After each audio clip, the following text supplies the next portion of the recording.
Bonjour, Bonjour. bonjour à tout le monde. Bienvenue Bonjour. sur ce nouveau direct organisé par Miroir Social en partenariat avec le groupe 3E sur le sujet de la formation des représentants des salariés et sous l'angle de voir qu'est-ce qu'il est possible d'obtenir en mieux au regard du cadre qui nous est proposé. Pas forcément très lisible d'ailleurs, et du mieux tant en termes de financement que de qui y accède, qui choisit, avec quel contenu. Donc tout ça, il y a des choses sur lesquelles on peut vraiment s'améliorer et améliorer les choses, que ce soit dans le cadre de la négo, mais pas simplement dans le cadre de la négo, comme on le verra avec Amandine, qui nous revient. Des problèmes de connexion, a priori. Bah écoute, ça va le faire, il n'y a pas de problème. Merci Amandine Lab. Toi, tu représentes le groupe 3E. Tu vas Oui. intervenir pour le groupe 3E. Merci à toi de porter cette rencontre. Et on a la chance d'avoir 3 élus. Donc, Julien Osserman, toi, tu es élu CGT au CSE de Dalkia Grand Est. Denis Valdener, toi, tu es élu CSE chez SPI, qui est à la différence de Dalkia une PME. Dans l'hospitalier, hein, vous êtes une centaine de salariés dans l'informatique. Et Laurence Dongfun, toi tu es, ça va, j'ai pas trop plancé le truc. C'est normal. Si tu veux, Ouais, c'est un nom que je porte comme un étendard. Tu vois bien que j'ai pas la tête du Nyolongfun. C'est de mémoire, d'origine. Nyolongfun, voilà, je vais y arriver. Bravo. Voilà. Merci à toi, Laurence. Donc toi, tu es secrétaire national au niveau de la Non, je CFSU. suis déléguée nationale. Ah oui, les titres, c'est important. Délégué national, excusez-moi, mais confuse, délégué national, et en tout cas, tu portes le sujet de la formation des élus et des militants CFE-CGC. Donc, merci à vous quatre de porter cette rencontre. Merci à votre participation, à vous dans la salle. Vous êtes assez nombreux à être inscrits. C'est un sujet sur lequel, je pense, il peut y avoir pas mal de rebonds et de retours que vous pouvez apporter sur c'est quoi la réalité des droits à la formation chez vous, qu'est-ce que vous avez obtenu, qu'est-ce que vous avez, est-ce que vous considérez que c'est assez ou pas assez, et comment vous pouvez escompter améliorer les choses. Donc voilà, moi je suis Rodolphe Ederlé, je vais avoir le plaisir d'animer cette matinée, et avant de petit mot de conclusion, non, peut-être pas encore. Je voudrais simplement vous partager quand même, on est dans le sujet, et donc je vous partage et vous pourrez le télécharger. L'année dernière, Miroir Social, en partenariat avec le groupe Oasis, a fait une grande enquête sur les compétences des représentants du personnel, sous l'angle de avec qui on en parle. Avec mon syndicat, mon RH, mon manager, bref, à qui j'en parle. J'ai des compétences, mais avec qui j'en parle. Et on se rend compte que malheureusement, c'est un peu le désert parfois, et c'est dramatique et c'est un énorme gâchis. Donc, on avait fait une étude quali et quanti, et donc là, je vous propose, l'étude vient de sortir, et vous pouvez la télécharger. C'est une ressource que je vous mets là comme ça. Je ne vais pas être plus long là-dessus, mais voilà. Et sinon, je vous mets également un lien pour histoire de contextualiser quand même l'histoire. Là, par contre, c'est une ressource sur abonnement, parce que Miroir Social, c'est quand même une agence de presse. Et donc là, je vous mets un lien sur abonnement. Ça illustre bien le sujet qu'on a ce matin. Il y a une crise en ce moment entre l'Institut régional du travail d'Occitanie et l'Université de Toulouse, à laquelle elle est raccrochée, sur notamment des questions de VAE militantes. Voilà. L'histoire, c'est que les instituts du travail il y a une gouvernance avec les syndicats dedans, et parfois ça percute avec la direction des universités auxquelles sont raccrochées les universités. Et là, on voit bien le lien entre la difficulté qu'il y a à légitimer et clairement intégrer la formation des élus comme étant un point qui ne doit pas faire de discussion, enfin du moins pas sur ce genre de politique, comme on le voit là avec le sujet au niveau de Toulouse. Voilà, donc je ne suis pas plus long. Donc ça, c'est une ressource que vous pouvez récolter sur Miroir Social, et que je vous mets en partage. Voilà, donc on va commencer avec toi, Amandine. Alors, Amandine, toi, tu es chargée de formation chez 3E, mais au-delà de ton expertise en tant que formatrice, tu vas mieux le raconter que moi, mais tu as un parcours militant. Tu as occupé différents postes différents mandats et également, et surtout, et c'est ce qu'on a annoncé dans l'invitation, tu es doctorante et tu fais une thèse sur la formation des représentants des salariés, hein, l'importance de la formation. C'est ta thèse, et dans le cadre de cette thèse, notamment, tu as eu l'occasion de passer à la loupe près de 500 accords qui parlaient de formation des élus. Et bon, voilà, c'est ton sujet, et que tu nourris alors un sujet de réflexion avec la thèse, et que tu nourris, c'est ça qui est intéressant avec toi, avec la pratique au quotidien en tant que formatrice. Donc, à toi, Amandine, pour peut-être nous dresser dans une première partie un peu le cadre de la formation des élus. Ça vaut toujours un rappel pour tout. Je pense que c'est jamais inutile. Le cadre existant et ses limites. Et ensuite, tu pourras nous esquisser les solutions qu'il y a, et c'est pas simplement de la négo, mais il y en a. Et après, on passera et on étayera avec les témoignages de Julien, Denis et Laurence. À toi la parole, Amandine. Merci. Est-ce que vous voyez du coup le support que je projette? Alors, du coup, je vais essayer de tenir les 15 minutes, hein, je vous promets. Première slide, en fait, l'idée, c'était de me présenter, mais Rodolphe, tu l'as fait. Hein, l'idée, c'est de parler exactement, comme tu le dis. J'ai 3 casquettes, formatrice depuis plus de 15 ans et 5 ans bientôt dans le groupe 3E, hein, groupe 3E qui accompagne exclusivement, et j'insiste sur le exclusivement, les représentants du personnel et les syndicats. Je reviendrai par rapport à ça aussi au niveau de ma présentation. J'ai effectivement été représentante du personnel. Je ne vous cite pas, vous voyez en fait les différents mandats que j'ai exercés. Et effectivement, en tant que chercheur aussi depuis 4 ans, où comme tu le disais, j'ai étudié effectivement et analysé 500 accords d'entreprise. J'ai d'ailleurs, si vous le souhaitez, on pourra vous partager, pour ceux qui le demandent, nous avons fait un article en fait spécifique dans nos revues chez 3E qui justement décortique un peu cette analyse d'accords et qui du coup va beaucoup plus loin de ce que je vais vous présenter aujourd'hui. Donc, ce qui est important, attendez, je passe. La formation des représentants du personnel, en fait, juste pour un tout petit peu d'éléments de contexte, faut savoir que c'est des dispositifs qui datent des années 80. Alors, les représentations du personnel, c'est 45, mais entre 45 et 80, il n'y avait aucune formation qui était prévue. Alors, c'est 80, je dis 82, c'est les lois Auroux. Et depuis 45 ans, elles ont que très, très, très peu évolué. Alors qu'en revanche, vous le savez tous, du coup, tout le reste évolue. Les modalités du dialogue social, en réduisant les moyens, on le connaît par les ordonnances Macron, et aussi en modifiant les conditions même du dialogue social. Je cite la loi Rebsamen, où je pense derrière, vous savez, les 17 consultations qui ont été réunies en 3, mais où les sujets sont toujours les mêmes. C'est les 17 sujets, mais du coup, il n'y a plus que 3 consultations, et donc, encore une fois, des moyens réduits, notamment par l'expertise. Et les lois El Khomri, que j'avais envie de citer aussi, qui a modifié le cadre de la négociation aussi, avec la primauté des accords d'entreprise et notamment aussi la possibilité de 50%, enfin les fameux accords majoritaires. C'est, on le voit, des évolutions, vous le vivez mieux que moi, des sujets de plus en plus complexes. Là, j'en ai cité quelques-uns. Et par rapport au droit à la formation, moi, ce que je vois, c'est qu'ils sont parfois mal connus par les directions, mais surtout aussi parfois mal connus par les élus eux-mêmes. Et donc, le droit à la formation, il est clairement sous-utilisé. Il n'est déjà pas terrible, mais il est vraiment sous-utilisé.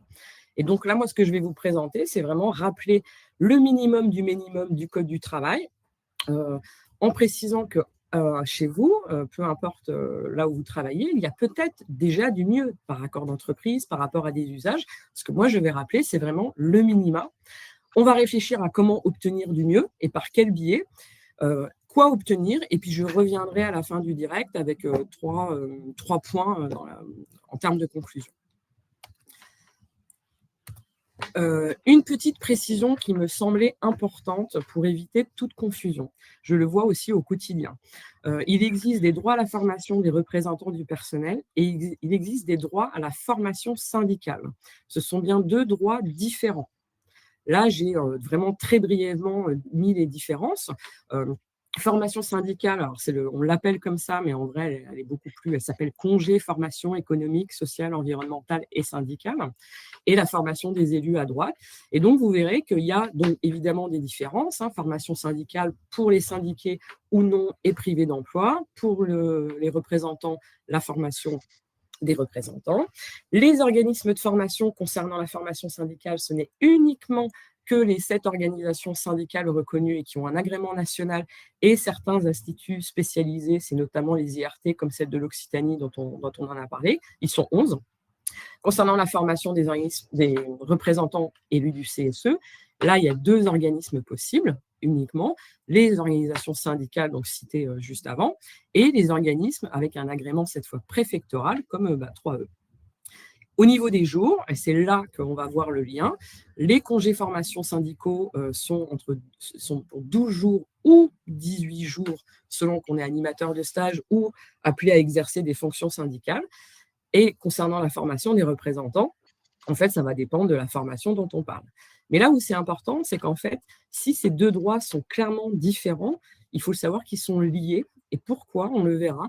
Parce que les jours de formation des représentants élus sont imputés sur le quota des 12 ou 18 jours des formations syndicales. Donc ça, par exemple, c'est un vrai sujet qu'on verra, il faut négocier. Vous me coupez, voilà. Ce que prévoit, donc là, je reviens vraiment sur le basique au niveau du droit. On va parler de la formation économique, de la formation santé-sécurité, éventuellement des autres. La formation économique, donc là, je vous rappelle vraiment les textes, uniquement adressés aux titulaires du CSE de plus de 50, donc les moins de 50 en sont exclus, un maximum de 5 jours.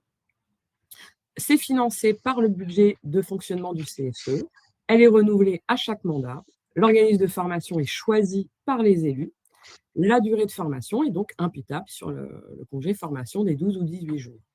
Par exemple, au niveau des contenus, c'est là où c'est intéressant. C'est pareil, en 45 ans, en fait, il y a très, très peu de précision sur ce qui est attendu au niveau des contenus de la formation économique. Il y a juste une circulaire qui date des années 80, mais heureusement, nos formations, en tout cas ceux qui ont un agrément, les contenus sont vérifiés. Et nous, chez 3E, par exemple, vous pouvez lire effectivement ce que nous, on propose sur ces formations-là, sur celle qui est économique. Donc, les droits et prérogatives des élus. On parle des budgets, de la politique sociale et des comptes de votre entreprise, c'est-à-dire qu'on analyse les comptes de votre entreprise. Évidemment, sur cette formation comme celle qui va être la suivante, on adapte bien évidemment, et j'insiste, il faut vraiment vous demander ça à vos organismes de formation que vous sollicitez en fonction de vos contextes, de vos besoins. Vous devez exprimer, et les formations doivent être adaptées, même dans ce cadre de la formation économique ou SSCT. Amandine, je me permets simplement, on a lancé un petit sondage, donc n'hésitez pas à répondre.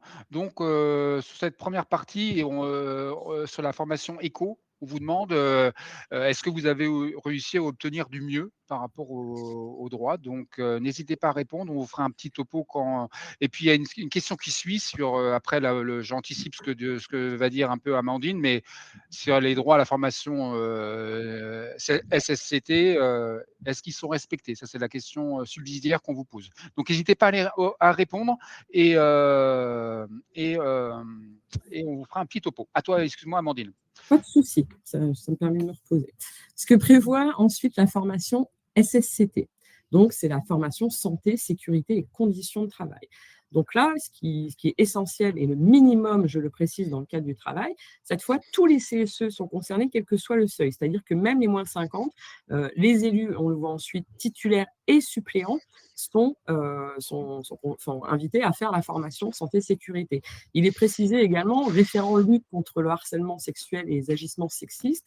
C'est un peu une aberration quand on sait que le référent lutte, ce référent-là est forcément un membre titulaire ou suppléant du CSE. Donc, il a d'office droit à cette formation. Mais bon, c'est le Code du travail, il est là précisé, c'est comme ça. Là où c'est important à retenir, c'est le minimum de 5 jours au premier mandat. Ça, c'est quelque chose que je vois de manière très récurrente. Les gens, ou les employeurs, ou les élus qui nous appellent, disent « je veux la formation de 5 jours ». Non, c'est une formation de 5 jours minimum. Ça veut dire que vous êtes en droit de demander plus. Je l'ai vu, ça arrive, ça existe, mais ce minimum n'est pas connu. Et on le verra après, il y a même des formations qui sont organisées à moins de 5 jours. Moins de 5 jours, c'est illégal pour un premier mandat. Cette formation est financée par l'employeur. Le renouvellement existe également. Par contre, il y a une différence entre des personnes qui sont membres de la commission santé-sécurité qui auraient le droit à 5 jours en renouvellement et les autres qui n'ont droit qu'à 3 jours. Et comme la précédente, l'organisme de formation doit être choisi par les élus eux-mêmes, pas par la direction. Et la durée de la formation est également imputable sur les jours de congé formation syndicaux. Les contenus, donc c'est pareil. Là, c'est par contre un peu plus précisé que par rapport à la formation économique, parce que la santé au travail fait travailler beaucoup de monde, et notamment les contenus qui sont validés par les DRETS sont liés aussi beaucoup au contenu de ce que fait l'INRS. Donc chez nous, par exemple, vous voyez les thématiques, toujours pareil, santé au travail, prévention, risques psychosociaux, accidents du travail, maladies pro, droit d'alerte, enquête et les obligations d'employeur. Et comme pour la précédente formation, même si un programme est proposé, il ne faut pas hésiter à préciser des demandes et des besoins en fonction du contexte de votre entreprise. Et alors, il existe d'autres droits, il n'existe pas d'autres droits, mais par contre, évidemment que vous pouvez, en tant que représentant du personnel, solliciter d'autres formations que les fameuses de légales. Nous, on les appelle légales, économiques, SSCT. Le choix va dépendre, évidemment, de ce que vous avez besoin et de la réalité de votre activité. Chez nous, par exemple, chez 3E, des formations qui sont souvent sollicitées, c'est comprendre le bulletin de paye des salariés vous sollicitent. Vous avez peut-être besoin de comprendre. Beaucoup de formations sur la communication du CSE, se préparer au PSE, malheureusement aussi, c'est des choses qu'on voit un peu plus souvent, et aussi la formation nouvelle sur la souffrance des représentants du personnel. Voilà, c'est des formations thématiques, nous on les appelle comme ça, il ne faut pas hésiter. Et elle s'adresse à des titulaires, aux suppléants, à toute personne qui pourrait y être intéressée au niveau du CSE, parce que le code précise, mais il ne précise que ça, que le CSE peut décider par une délibération de consacrer une partie de son budget de fonctionnement au financement des délégués syndicaux et des représentants de proximité s'il existe. Mais voilà, ça ne veut pas dire non plus que vous ne pouvez pas faire des formations autres grâce à votre budget de fonctionnement. Et c'est la seule disposition qui existe dans le Code du travail qui parle potentiellement d'autres formations que les légales. Pour résumer, les droits, en fait, ils sont clairement insuffisants et incomplets. On l'a vu, la formation économique, elle est prévue que pour les titulaires, que les plus de 5 ans, financée par le CSE, avec un nombre de jours maximum. La formation SSCT, ok, elle est prévue pour tous, ça c'est aussi nouveau depuis 2020, mais un droit au renouvellement, il est inégal. Et les autres formations, elles sont soumises aux possibilités de financement du CSE. Et là, on voit aussi une injustice, si on peut dire, entre un petit CSE et un gros CSE qui a plus de moyens. Le droit à la formation ne pourra pas être équitable pour tout le monde. Et je le vois, donc là, c'est dans la pratique et dans les accords étudiés, il y a des droits qui sont diminués et voire même non respectés. Pour exemple, la formation économique, parce que justement, c'est les budgets de fonctionnement qui va devoir les porter, et les choix s'imposent. Certains souhaitent former les suppléants, mais du coup, vu qu'ils n'ont pas assez de budget pour former tout le monde, peut-être qu'on va devoir réduire le nombre de jours. Et ça, c'est souvent que je le vois, au lieu de 5 jours, on va prendre que 3 jours, mais on aura formé tout le monde. On va aussi choisir peut-être des thématiques plus que d'autres. Et ça veut dire que du coup, il y a des thématiques principales qui ne pourront pas être abordées. Ou alors, je vois aussi étaler la formation sur plusieurs années. Et là, on voit à quel point c'est aberrant. 5 jours de formation économique qui vont être étalés sur un mandat de 3 ou 4 ans.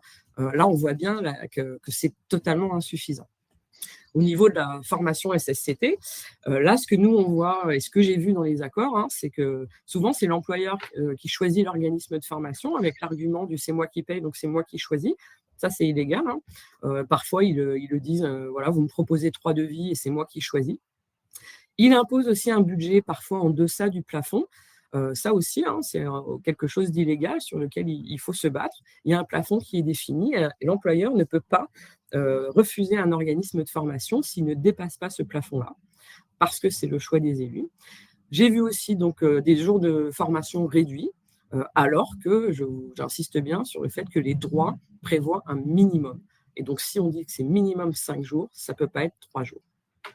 Donc, la finalité de tout ça, c'est que les élus, ils sont insuffisamment formés et donc ils sont insuffisamment armés, pour des attributions, on a vu qui sont vraiment de plus en plus compliquées, et là, vous pourrez témoigner, hein. Donc, il est vraiment nécessaire d'obtenir plus de moyens en termes de formation. Et c'est ça que là, moi, je vais vous proposer. On a identifié 3 méthodes pour obtenir du mieux. Ouais, c'est comme ça qu'on l'appelle. Bien évidemment, la première, c'est la négociation. Alors là, je parle de négociation au sens vraiment avec les délégués syndicaux ou les élus CSE quand il n'y a pas de délégués syndicaux dans l'entreprise. Et la chose qu'il faut savoir absolument, alors là, c'est très juridique, donc je vous les ai écrits comme ça. Le fichier que vous avez sous les yeux, il sera téléchargeable, hein, vous l'aurez. Tout ce qui parle de la formation, en fait, est dans le petit chapitre 5 du Code du travail qui s'appelle fonctionnement. Dans ce chapitre-là, en fait, il y a un deuxième article, c'est celui-là qu'il faut absolument avoir en tête. Qu'est-ce qui est écrit? Les dispositions du présent chapitre ne font pas obstacle aux dispositions plus favorables relatifs au pouvoir du CSE résultant d'accords collectifs et de travail ou d'usage. Il est clair, ça veut vraiment dire, c'est d'ordre public, c'est-à-dire que s'il y a de négociation, ce que l'on obtient est forcément plus favorable. Donc, dans un accord d'entreprise, s'il est écrit que la formation SSCT est de 3 jours et non pas 5 jours, ce n'est pas légal. Ça doit être forcément du mieux. Dans quel accord d'entreprise on peut négocier la formation? Alors, il y a des accords qui sont prévus par le Code, il y en a 2. Il y a les accords relatifs à la mise en place des commissions santé et sécurité. Vous savez, on est obligé de mettre en place un accord par rapport à ça. Et également par rapport à la mise en place de représentants de proximité. Sur ces 2 sujets-là, les moyens des représentants doivent être négociés. C'est précisé en fait dans les articles. Et la formation est un moyen. Et encore une fois, j'ai étudié beaucoup d'accords sur ces sujets-là. Peu de fois, la formation est un sujet de négociation. Il y a d'autres accords qui ne sont pas prévus, mais qui, bien sûr, peuvent être négociés. Alors là, ils auront différents titres, hein, les accords liés au fonctionnement du CSE, au dialogue social dans l'entreprise ou aux moyens des instances, etc. Enfin, tous les accords possibles que vous pouvez essayer de mettre en place. Excuse-moi, Amandine, je me permets une petite incise, on n'a pas préparé, mais par rapport à la promotion que je faisais de l'étude qu'on a fait avec Oasis, là, est-ce que tu as déjà vu l'intégration dans des accords GEPP, la question des compétences des élus? Tu l'as vu? Je n'ai pas étudié les accords GEPP. Du coup, je ne Ouais. peux pas répondre à cette question. Ok, d'accord. J'ai vu dans d'autres accords, ceux que j'ai étudiés sur la formation et sur la fin de mandat notamment, mais pas sur les accords GEPP. Je ne les ai pas étudiés. D'accord. Et donc, dernier slide pour le… non, presque… voilà, il n'y en a plus que 2. Deuxième possibilité de négocier, mais là, on ne va plus parler de négociation parce que je ne parle pas de négociation d'entreprise, hein, d'accord collectif. Il y a 2 espaces sur lesquels on ne pense pas forcément. Le règlement intérieur du CSE, qui est obligatoire, hein, vous le savez, doit définir les modalités de son fonctionnement et de ses rapports avec les salariés. Ce qui est important, moi je l'ai vu dans plein de règlements intérieurs que j'étudie, effectivement, il y a parfois plein de dispositions favorables sur la formation, mais aussi, par exemple, sur le fait que les suppléants puissent assister aux réunions, par exemple. Sauf qu'il est important de préciser le règlement intérieur, on ne peut pas imposer à l'employeur des choses. C'est-à-dire qu'il peut tout à fait être d'accord, mais que parce que le règlement intérieur est modifiable constamment, il faut se rendre compte que si demain un président change, un employeur change, des dispositions plus favorables prévues dans le règlement intérieur peuvent sauter, du coup. Donc, c'est pour ça que moi, je privilégie quand il y a des DS de dire c'est dans un accord d'entreprise qui, soit doit être dénoncé ou révisé, mais c'est quand même beaucoup plus compliqué d'enlever des dispositions plus favorables. Et dernier point sur lequel on ne pense jamais, c'est les réunions plénières. Et ça, c'est pareil, ça existe. Les PV du CSE relatent le contenu des réunions. Hein. J'ai pour habitude toujours de dire tout ce qui est dit est écrit. Et les réunions du CSE, il ne faut pas oublier que ce n'est pas juste un espace de passage d'infos. Mais c'est aussi un espace de concertation. Donc, on n'est pas dans de la négo, on est dans de la concertation. Mais si l'employeur, le président, il s'engage lors d'une réunion à prendre en charge pour moitié, par exemple, la formation éco, ou une prise en charge en totalité pour la formation des représentants de proximité, il s'y engage. Le procès, le verbal, le notifiera. Je ne dis pas que voilà, c'est quelque chose qui va forcément fonctionner, mais voilà, l'espace de la réunion plénière peut être un espace d'échange aussi sur ce sujet-là. Et il peut arriver sur des formations complémentaires, par exemple, que moi j'ai vu le cas il n'y a pas longtemps, un suicide dans le cadre d'une entreprise, et du coup, on va former sur 2 jours supplémentaires les élus aux risques psychosociaux, par exemple. Voilà. Et ça, ce n'est pas par accord, c'est en réunion que ça s'est décidé. Et donc, pour terminer, quoi obtenir? Alors, je pense que là, au regard de ce que j'ai expliqué, vous le verrez. Là, c'est quelques outils, mais allez sur tout ce que vous voulez. La formation économique, donc qu'est-ce qu'il faut négocier? Surtout, déjà, de la formation pour les moins de 50. Une journée, 2 journées, mais peut-être sur les attributions. Eux, ils n'y ont pas droit. La participation des suppléants, des DS, des représentants syndicaux, des représentants de proximité. La prise en charge partielle ou totale de l'entreprise. Là, j'en ai pas parlé, mais on peut aussi négocier la mise en place de délais pour la réalisation. Moi, je vois au quotidien des gens qui sont formés à la 3e année du mandat. C'est bien trop tard. Voilà. Et là, je l'ai dit, la non-imputabilité de la formation sur le congé formation syndicale.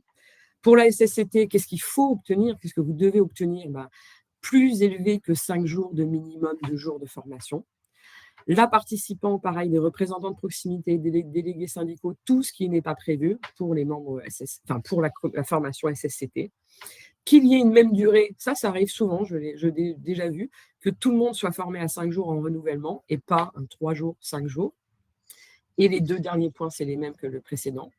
Et sur les autres formations, qu'est-ce qu'il faut obtenir? Un nombre de jours de formation supplémentaires sur des thématiques éventuellement particulières et prévoir du financement ou du cofinancement ou aussi tout simplement une augmentation du budget de fonctionnement pour que vous puissiez former plus correctement, en tout cas avec des moyens suffisants.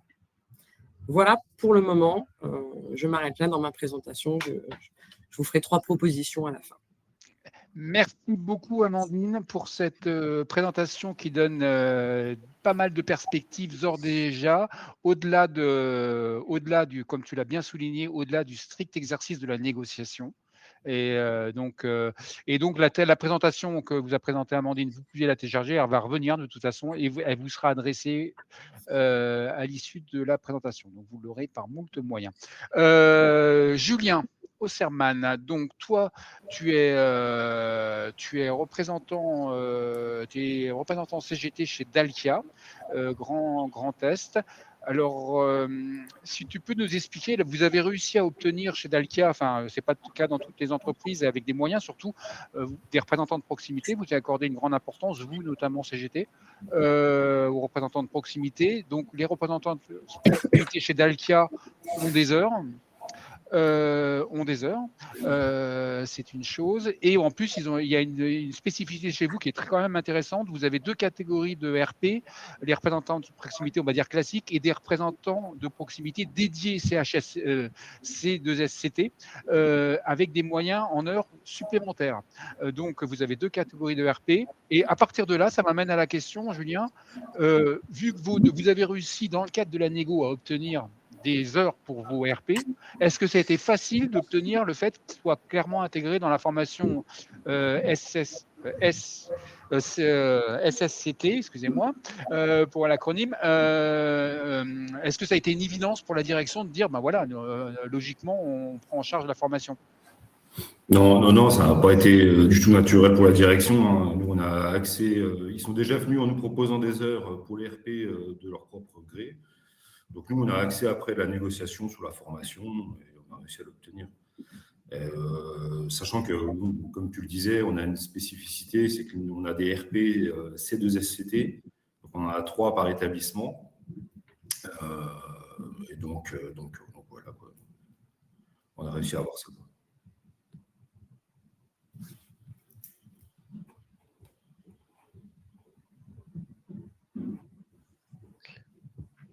Ah, on t'entend plus, Rodolphe. Oui. Seul depuis tout à l'heure. Excusez-moi, je parle tout seul depuis tout à l'heure.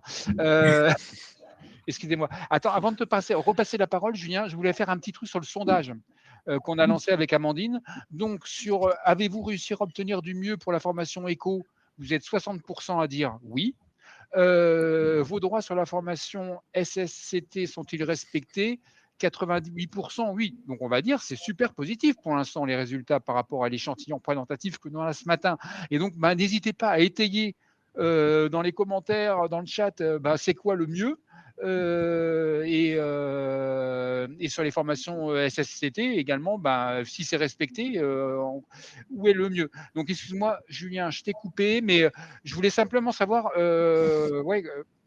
donc ça n'a pas été évident, ça a été vraiment ça a été compliqué, ça a été long pour obtenir ces droits à la formation? Bon, au début, oui, voilà. Après, il y a eu plusieurs réunions pour négocier tout ça. Et voilà, après, ça s'est bien passé parce que bon, on a mis l'accent sur la sécurité, qui est une des priorités un peu de l'entreprise. Donc, on les a mis un peu au pied du mur vis-à-vis de ça.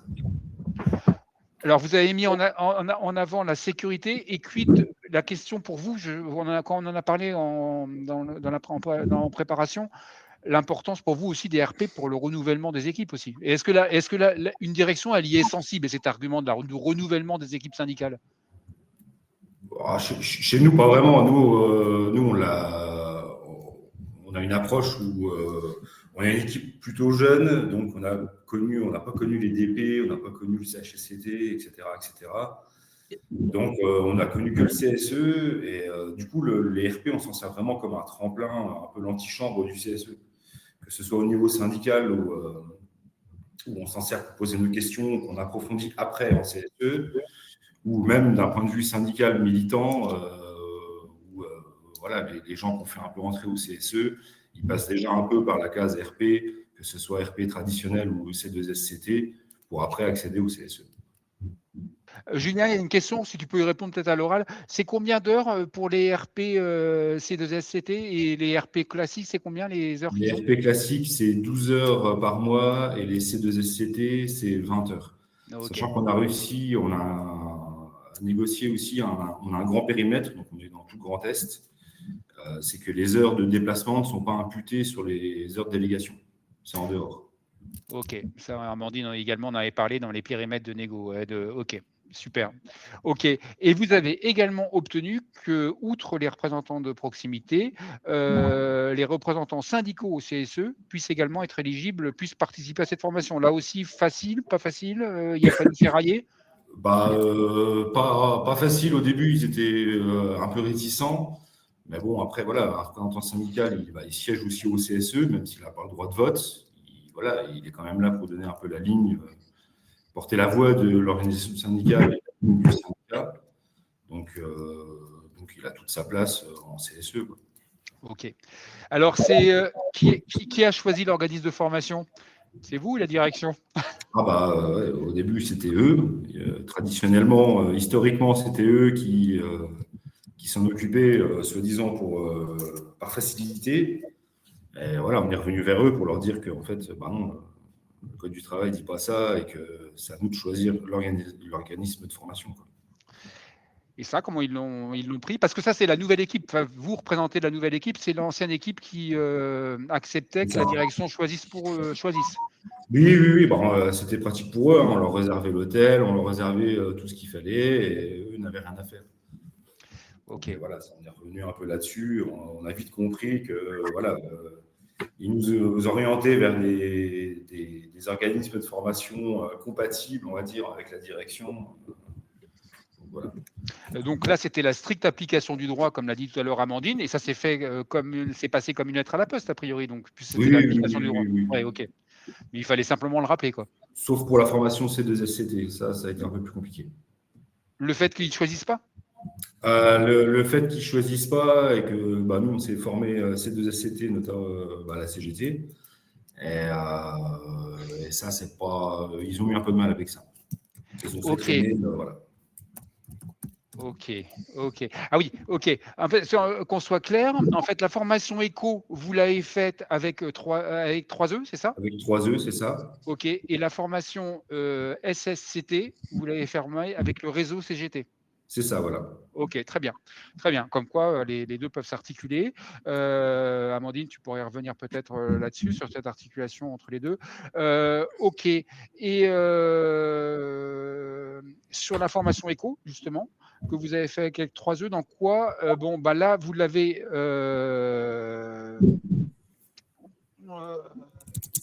comment ça s'appelle, en quoi ça a été l'occasion pour vous de, en fait, l'importance que ça a eu pour un peu identifier les rôles de chacun, enfin se mettre en ordre de marche pour fonctionner au mieux, au-delà des apports stricto sensu de la formation, quoi.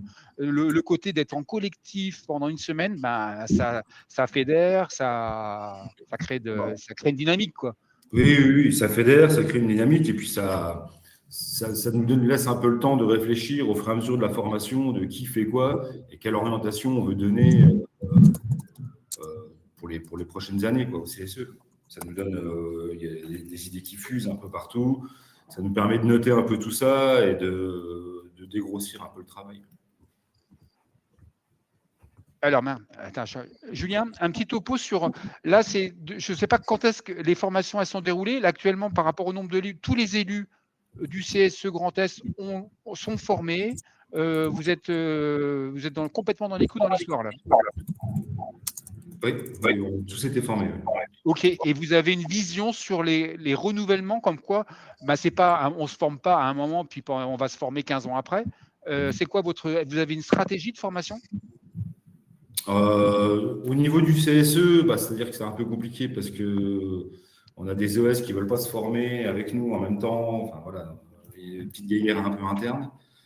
Donc, on prend un peu, mandat par mandat, on verra bien au mandat d'après comment. En tout cas, le fait de vous former avec d'autres collègues, avec d'autres étiquettes, pour toi, CGT, ça ne vous pose pas un problème de votre côté? Ah non, non, non, non, non. Ouais, Du parce que moment qu'on n'est pas formé par un formateur pro-patronal qui nous donne la voie de la direction, ça nous va bien. Ok. Pour autant, c'est toujours intéressant d'écouter également les éléments de langage d'une direction, parce que ça permet de se les approprier, de les retourner quand même. C'est pas inintéressant parfois. Oui, oui, peut-être. Ok. Mais l'un n'empêche pas l'autre, et peut-être l'essentiel, c'est de se former également, effectivement. Là, vous l'avez fait. Ok, Julien. Quand tu veux pour rebondir, quand tu le sens, je passe la parole à Denis. Denis Valdener. Donc, toi, Bonjour. tu es élu au CSE de OSPI. Vous êtes un éditeur de logiciels qui travaillait, comme son acronyme l'indique, dans le secteur hospitalier, avec les établissements, avec les hôpitaux. Les hôpitaux, vous avez la Mhm. caractéristique d'être un CSE, on va dire, sans étiquette.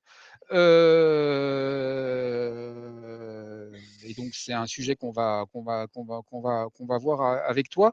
Mais avant tout, justement, vous avez une nouvelle équipe, une équipe qui se met en place, et vous avez, c'est intéressant de l'entendre de ta bouche, de la façon dont vous avez, sur la formation éco, vous avez fait une demande, vous avez adressé une demande de formation à la RH de votre entreprise, mais sans rien, et en partant du fait que, par principe, les suppléants allaient faire partie de la formation. En plus, parce que, et contrairement, enfin, à la différence, vous avez la chance, a priori, d'avoir un budget de fonctionnement qui vous permet de ne pas empiéter sur le nombre de jours de formation tout en formant des suppléants. Donc ça, c'est une chance que vous avez. Et vous avez demandé le fait que les suppléants soient formés, donc avec les décharges en termes de temps. Mais vous n'avez pas demandé l'autorisation à la RH. Vrai, vous les avez imposé le truc. Tu me disais, quand on a cadré, faut pas forcément demander l'autorisation pour. Vous avez imposé le truc, en gros. Je te laisse. Oui, alors peut-être pas imposer le truc, mais en fait, c'est en sortie de la formation SSCT, puisqu'on l'a fait en premier, qu'on a acté le fait qu'il fallait qu'on soit formé. En sortie de formation SSCT, tout le monde était vraiment, enfin voilà, très enthousiaste et prêt à repartir pour une semaine. Alors pas tout de suite, hein, il y a eu 2 mois d'écart, je crois. Hem Et en gros, on a fait une demande, tout simplement. Voilà, et on a embarqué effectivement avec nous, on était 11, donc on a pris les 6 titulaires et les 5 suppléants.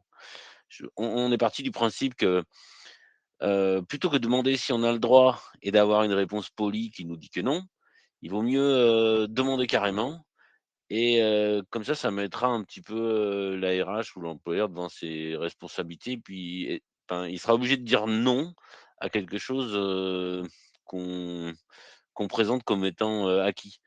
Donc du coup, c'est plus difficile pour lui de s'opposer, et aussi, ce qu'on a remarqué, enfin, après c'est peut-être un contexte particulier. Nous, on est une PME d'un peu plus d'une centaine de personnes. C'est que en fait, les RH ou l'employeur sont pas tellement, au courant en fait, des droits, des règlements, etc. Ils maîtrisent pas trop. Et ils maîtrisent certains aspects, mais voilà, c'est quand même quelque chose de très complexe. Ils sont pas formés là-dessus parce qu'ils en voient pas l'intérêt. Et du coup, quand on sort d'une formation, on acquiert une sorte de position de légitimité par rapport à eux dans tout ce qu'on dit et ils nous écoutent plus. C'est quelque chose qui est important qui est ressorti de la formation, quoi. OK. Denis, est-ce que vous avez essayé ou alors c'était pas la peine, c'était pas nécessaire de mettre ça dans le jukebox, mais de faire financer une partie ou toute la formation, éco, par la direction, en plus de prendre en charge les suppléants, en termes de temps? Non, ça vous avez pas tenté ce coup-là Non, quand même? Non. non, on n'a pas tenté. Après, voilà, enfin, faut voir, mais je pense que ça, c'est pareil, au niveau des CSE dans les entreprises de notre taille. On a un budget de fonctionnement qui est assez important et en fait, le seul moyen de l'employer, c'est de partir dans des formations, éventuellement des expertises, des choses comme ça, mais voilà, de ce côté-là, on manque pas d'argent, quoi. OK, et vous C'est avez plutôt parce sur que l'autre budget qu'on a. OK, et vous êtes Oui, pas dans pardon, une c'est logique plutôt de sur l'autre budget thésauriser le qu'on a un truc? problème de Et vous êtes pas dans ouais, une non, logique de thésauriser le non, il y a truc, pas de lui, il faut l'utiliser le budget de fonctionnement? ben, Ouais.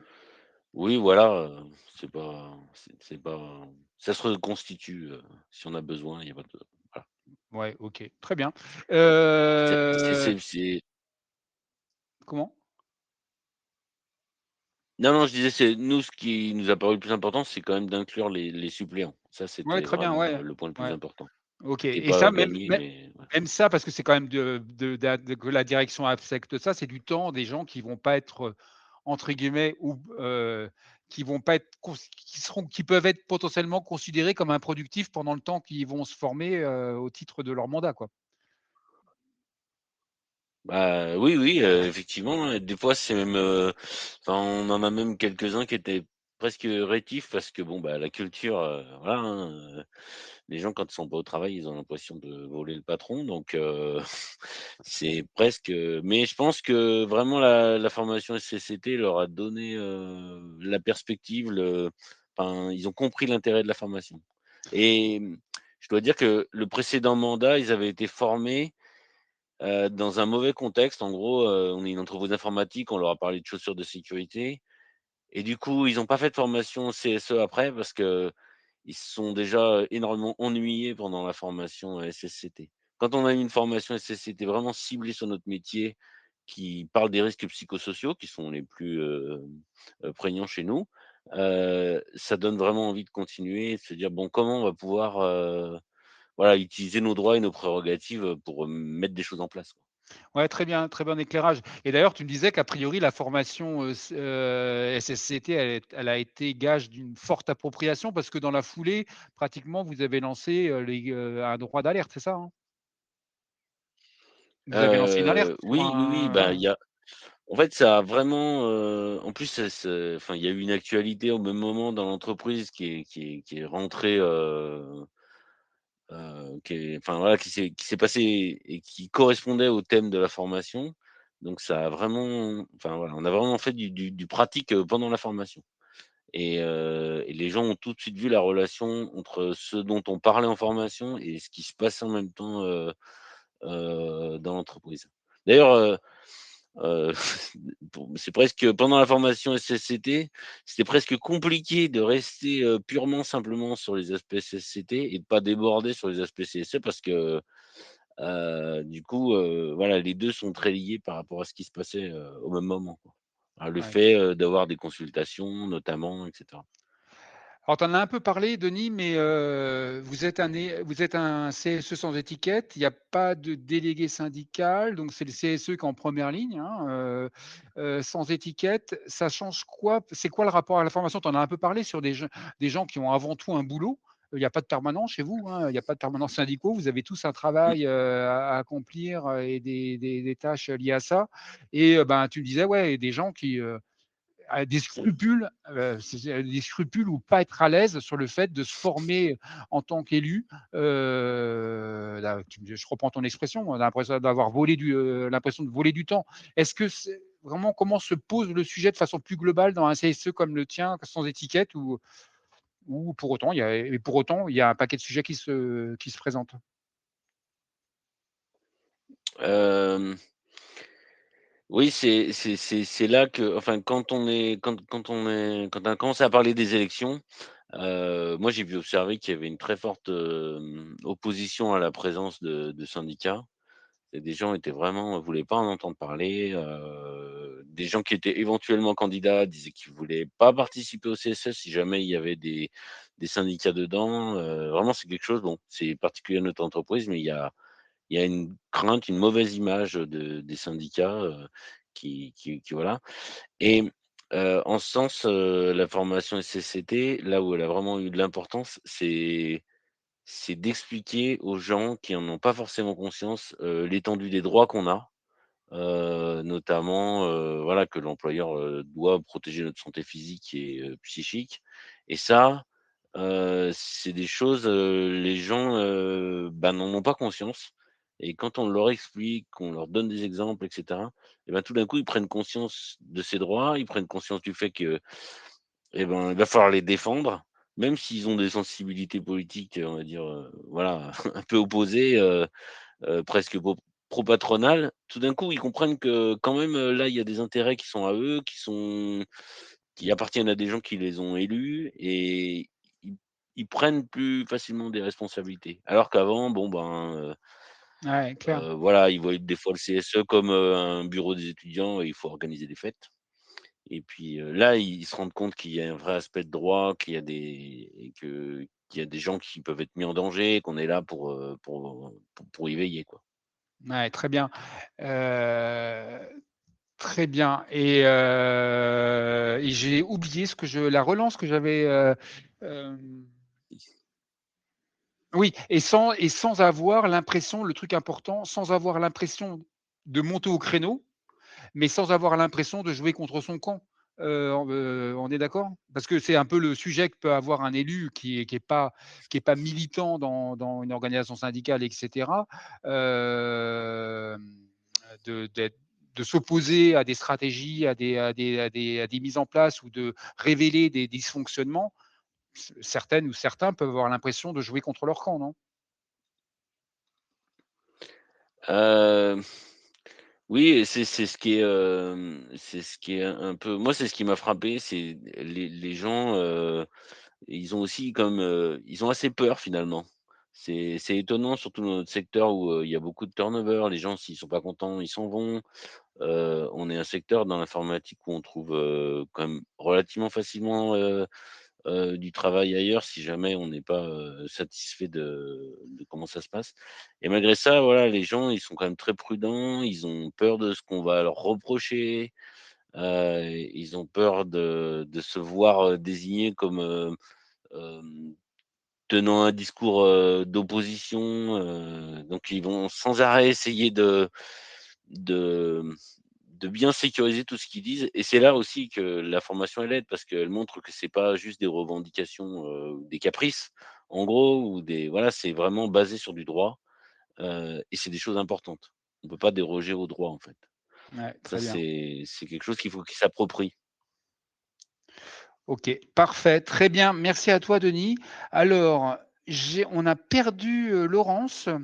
On a perdu Laurence. Donc, moi, ce que je vous propose avant qu'on récupère Laurence, que je vais essayer de récupérer dans la foulée, peut-être il y a des rebonds, Amandine, par rapport à ce que tu peux voir dans le chat ou Oui, Julien? alors, oui, moi, c'est juste j'ai envie de relayer la question de Youssef à Denis qui lui demande est-ce qu'il y a un problème de la qualité de formation pour la C2S? Est-ce qu'il y a une compréhension du rôle des membres? Alors, ça, je ne comprends pas, mais est-ce qu'il y a un problème de qualité de formation C2SCT? Je, voilà, je ne sais pas. Je ne sais pas si tu as eu Bah, le temps. non, non, vraiment, on était, enfin, sur tous les plans, ça a été une très bonne formation, autant sur le terme de contenu, on a appris beaucoup de choses et vraiment les gens partaient de loin, hein. Beaucoup d'élus, c'était leur premier mandat, ceux dont c'était pas le premier mandat n'avaient pas fait grand chose la fois d'avant, donc ça a été un vraiment, enfin très intéressant, beaucoup de contenu, sachant que bon, forcément on peut pas tout retenir de ce qui se passe pendant 5 jours. Mais en plus, ça a aussi contribué à former un groupe. On se connaissait pas trop tous. Et le fait de passer du temps ensemble, ça aussi, c'est important. C'est souvent sous-estimé le temps qu'on passe ensemble et enfin, ce que ça va permettre de construire au-delà de simplement apprendre des choses, quoi. On apprend à se faire confiance, on apprend qui veut faire quoi, qui aime quoi, et ça, c'est important pour se relier, quoi.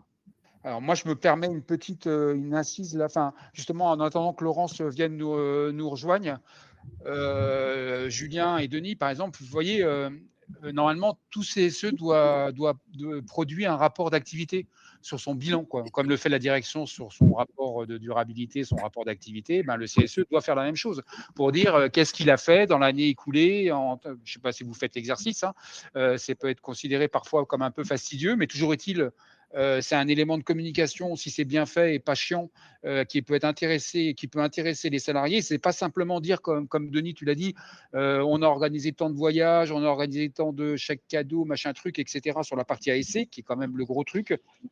Excusez-moi, je réponds à Laurence, vite fait.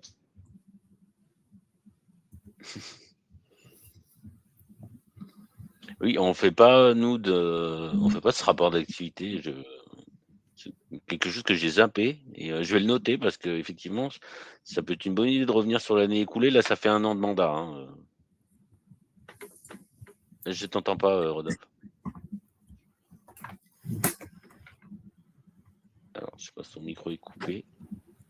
Bah, nous, de notre côté, on le fait, mais de version très légère.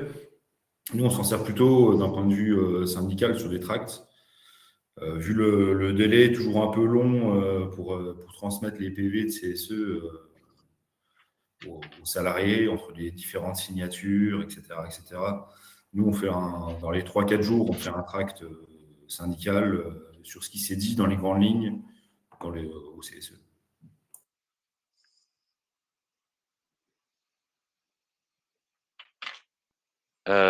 Oui, bah, effectivement, chez nous, on n'a pas de délégué syndical, mais c'est vrai que la question du temps de diffusion des comptes rendus, c'est aussi une question chez nous. Heu, c'est souvent très long, bah, il faut les écrire. Après, il y a des espèces d'usages qui font que la direction, nous demande de revenir sur certaines phrases. C'est plus ou moins admis. De plus en plus, on arrive à imposer nos versions.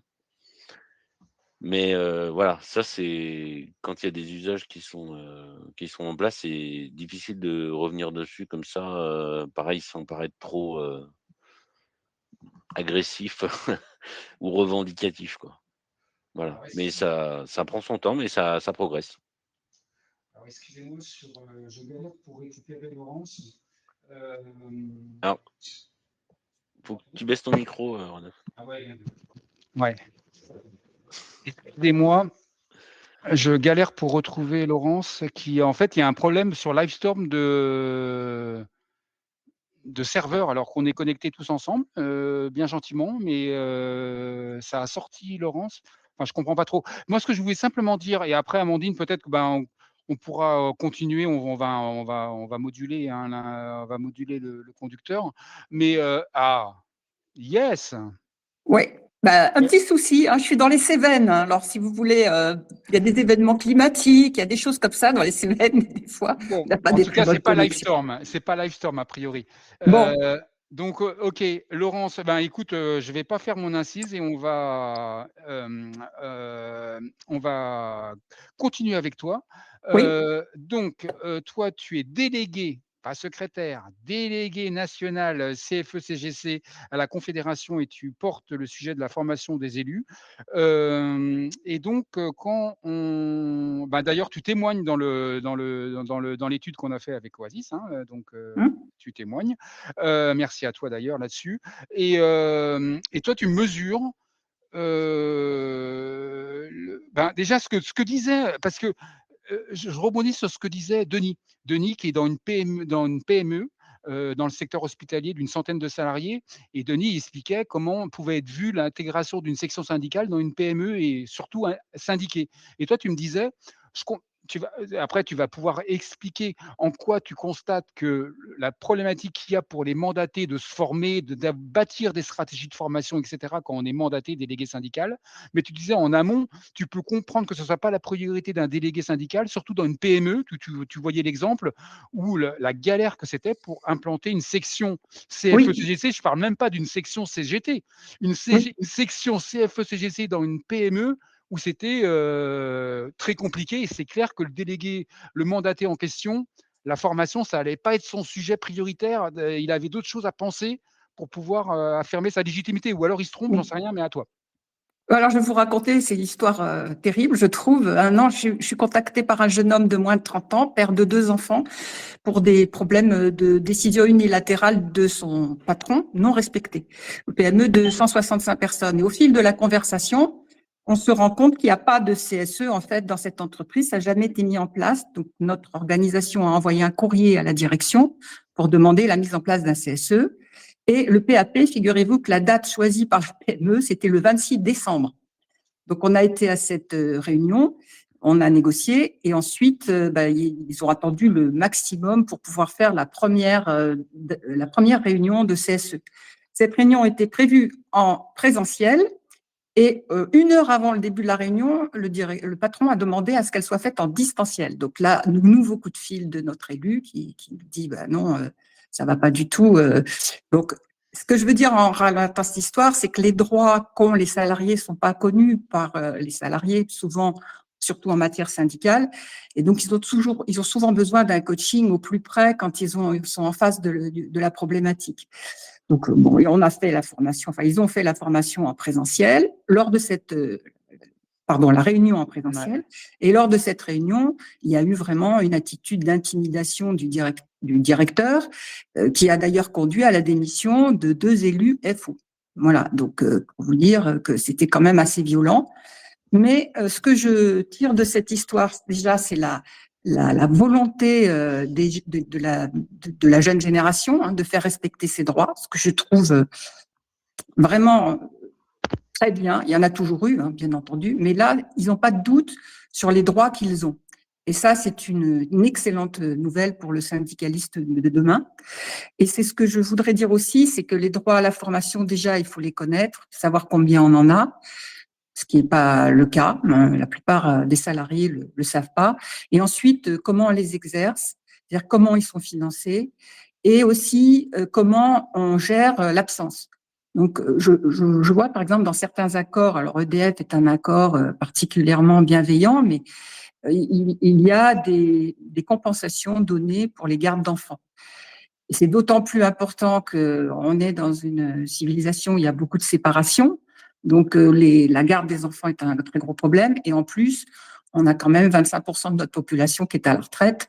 Donc, il y a aussi des problèmes avec les aînés, pour les aidants. Donc, c'est cette partie qui ne paraît pas si importante que ça, en fait, est essentielle. C'est comment je fais pour aller à Paris en laissant ma famille, parce que souvent les formations sont à Paris. Et puis, comment j'organise aussi mon temps entre le travail et mon mandat, y compris pendant les formations. Après, l'utilité elle-même de la formation, nous, on a eu une approche qui est assez spéciale, c'est qu'on a décidé de partir du référentiel de compétences des élus pour dire il faudrait que dès le départ, dès le début du mandat, les élus sachent quelles compétences ils vont pouvoir développer via leur pratique, mais aussi via les formations, pour pouvoir faire après une certification et pouvoir transformer ça en bloc de compétences. Voilà, donc c'est une démarche qui est, je pense, en devenir. Moi, je crois que là, il y a des choses, il y a des consciences qui se réveillent parce que notre société va très, très vite et que le besoin de se former, il est constant, en fait. Et se former au niveau syndical, c'est essentiel. On n'a pas de crédibilité si on n'a pas de connaissances. À mon sens, c'est le b.a.-ba du mandat. Bon, comme ça a été dit précédemment, c'est vrai qu'en France, il n'y a aucun droit qui ne peut être respecté s'il n'est pas écrit, si les choses n'ont pas été écrites, c'est ce qu'a dit Amandine tout à l'heure. Donc ça, la formalisation par écrit de tout ce qui se passe, c'est indispensable. Et après, avoir la réponse juridique et puis le courage pour faire valoir, c'est vrai pour les droits à la formation, mais c'est vrai pour tout le reste. En ce qui concerne la CFE-CGC plus particulièrement, on a un programme de formation pour nos adhérents, qu'ils soient élus ou pas, avec à peu près 35 formations proposées dans tous les domaines, plus ce qui se fait dans les syndicats. Orange en est un exemple, puisqu'ils ont un institut de formation particulier, plus ce qui se fait au niveau des fédérations, plus ce qui se fait au niveau des unions régionales et des unions locales. Ça donne un panel assez important. Pour vous dire, par exemple, au niveau de la Confédération, au niveau du siège, on est passé en 2017 de 4 860 stagiaires à, en 2024, 13 000. Donc, ça accompagne en fait le développement de notre organisation syndicale de bonne manière, même si c'est toujours insuffisant. Ouais, alors insuffisant, tu notes, excuse-moi, enfin, tu notes un décalage entre vous avez un catalogue assez fourni de formations pour les élus Oui, ou simplement adhérents. Et là, il y a oui, une appétence forte des adhérents pour dire et même il y a des places sont limitées, il n'y a pas de la place pour tout le monde. Mais tu notes un décalage avec, par contre, les formations, on va dire, obligatoires, formation éco et formation SSCT pour les mandatés, où là, c'est beaucoup plus galère oui. de les faire venir. Quand ils s'inscrivent, ils ne viennent pas. Et pour moult raisons, Alors, ouais, vas-y. de toute façon, ce que tu dis là, c'est vrai pour toutes les formations, hein, même les formations dans le cadre professionnel. Moi, j'ai travaillé jusqu'à l'âge de 67 ans et c'était un leitmotiv. Les RH disaient, bon, vous inscrivez dans les formations, puis à la dernière minute, vous venez pas. Donc, il y avait même des pénalités sur leur prime pour les cadres à certains moments sur ce sujet, pour obliger les cadres à mettre la pression pour aller faire des formations au collège employé. Mais c'est parce que c'est pas suffisamment accompagné. Donc, il y a comme je vous le dis, il y a le problème du lieu. Il faut y aller. C'est parfois compliqué hein, pour des parents, pour des aidants, ou même par rapport à d'autres contraintes qu'on peut avoir dans la vie. Donc, ça, c'est un des premiers écueils qu'on peut négocier, ce qui a été dit par Amandine, qu'on peut négocier dans des accords, quels qu'ils soient, hein, quel que soit le niveau de l'accord. Mais c'est pas, là encore, c'est pas suffisant. Il faut que la personne qui va en formation, elle y trouve un intérêt. Elle voit pas que faire j'ai employé un terme qui est un peu injurieux mais tant pis, je vais le dire, pas faire du tourisme syndical via la formation. Mais il y a un moment, la pression pour les salariés est tellement forte qu'on a envie de prendre l'air.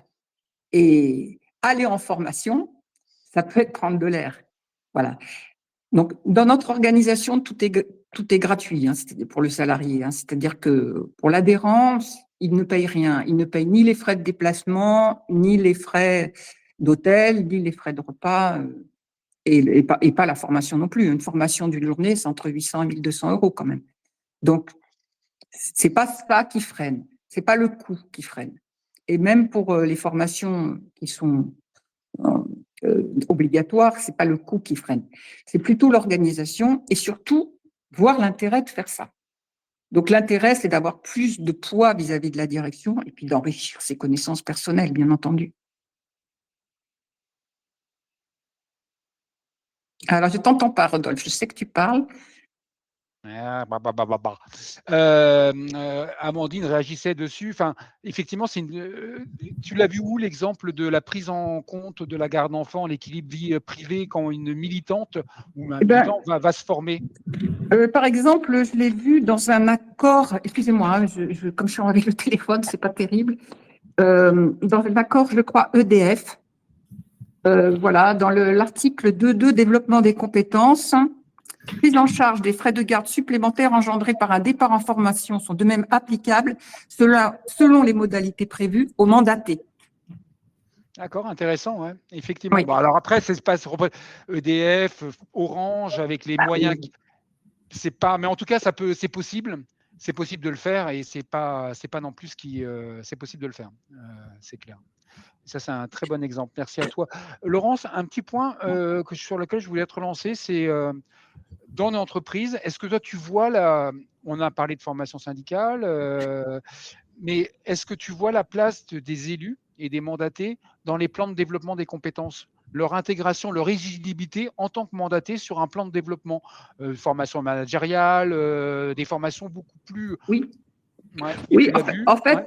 dans la plupart des accords des grosses entreprises, c'est indiqué en toutes lettres hein, que le salarié mandaté, comme les autres, a droit au programme de formation. C'est même dans certains accords, mais ça, Amandine le dirait plus facilement que moi, c'est même martelé. Voilà. Après, dans la réalité, c'est toujours pareil. On a un droit, comment on fait pour le faire respecter? Quels moyens on a pour le faire respecter? Donc, dans la réalité, est-ce que c'est réellement respecté? Parfois, ça peut être difficile. Ouais, ok. Parfait. Merci à toi, Laurence. Là, on m'entend. Ok, parfait. Merci. Merci à toi, Laurence. Écoutez, moi, on regarde ce que vous avez, vos expressions à tous les quatre. Est-ce que et on regarde ce que vous voyez dans le chat. Moi, par exemple, à la question de Pascal Magnès sur qui paye la formation des élus dans les conseils de surveillance de l'épargne salariale. Je ne sais pas si Amandine, toi, tu le sais, ou Laurence, ou qui sait ça. Ouais. Alors, je viens juste de répondre à Pascal que pour le moment, je n'ai pas la réponse, mais que j'irai la chercher et je lui communiquerai. Exactement. Bah, écoute, je viens de le voir. Merci à toi. On regarde.